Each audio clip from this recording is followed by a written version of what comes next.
Naquela noite, as pessoas dormiam tranquilamente em uma pequena cidade no norte da Itália. Elas não sabiam que, bem acima de suas casas, uma montanha inteira estava prestes a se mover. Não era um terremoto, não era uma tempestade. E a barragem que dominava aquele vale não iria se romper. Mesmo assim, em poucos minutos, uma cidade praticamente desapareceria do mapa. O mais assustador é que aquele desastre não aconteceu sem aviso. Durante anos, a montanha enviou sinais. O solo se abriu. As árvores começaram a se inclinar. Pequenos tremores foram sentidos, mas os alertas foram ignorados. Esta é a história da barragem que permaneceu de pé, enquanto tudo ao seu redor era destruído. Esta é a tragédia de Vajont. No norte da Itália, entre as montanhas dos Alpes, existia um vale estreito cortado pelo rio Vajont. Foi nesse lugar que surgiu um dos projetos de engenharia mais ambiciosos da Europa. A barragem de Vajont foi construída como um símbolo de progresso. Uma enorme parede de concreto erguida entre duas montanhas. Para muitos, aquela construção representava o domínio do ser humano sobre a natureza. A estrutura era imponente, parecia indestrutível. Mas o verdadeiro perigo não estava dentro da barragem. Estava ao lado dela. Elevando-se sobre o reservatório encontrava-se o Monte Toc, uma montanha aparentemente imóvel, mas cuja estrutura escondia antigas camadas de rocha. À medida que o reservatório era preenchido, a água penetrava no terreno, e pouco a pouco, algo começou a mudar. A montanha estava começando a deslizar. Os sinais apareceram muito antes da tragédia. Moradores da região perceberam rachaduras no solo e estradas apresentaram deformações.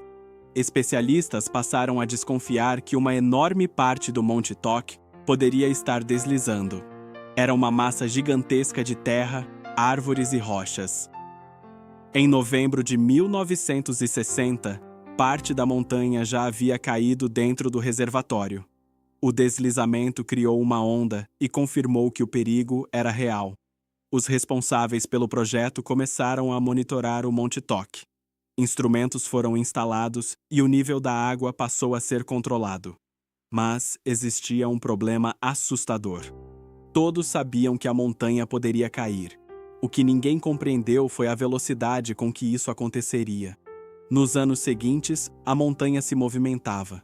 Nos dias anteriores à tragédia, os instrumentos mostraram que o deslocamento estava acelerando. Naquela noite, os moradores de Longarone seguiram suas rotinas. Muitos já dormiam. Acima deles, a montanha continuava avançando. Às 22h39, o Monte Toc finalmente cedeu. 260 milhões de metros cúbicos de rocha começaram a deslizar. O impacto foi inimaginável. A enorme massa de rocha ocupou o espaço da água e milhões de metros cúbicos foram lançados para cima. Uma onda gigantesca se formou. E então aconteceu o impossível. A água passou por cima da barragem. A onda desceu com uma força devastadora, empurrando o ar como uma explosão. Longarone estava diretamente no caminho. Não existia tempo para fugir. Em poucos minutos, casas, ruas e famílias foram arrastados. Quando o barulho terminou, restou o silêncio.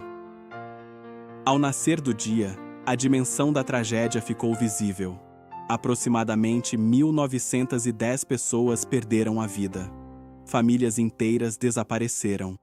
E diante de toda aquela destruição, existia uma imagem difícil de compreender. A barragem ainda estava de pé. A parede de concreto havia resistido. Ela não se rompeu.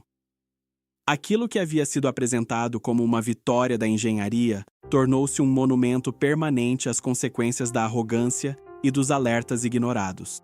Nos anos seguintes, investigações tentaram responder: quem permitiu que isso acontecesse?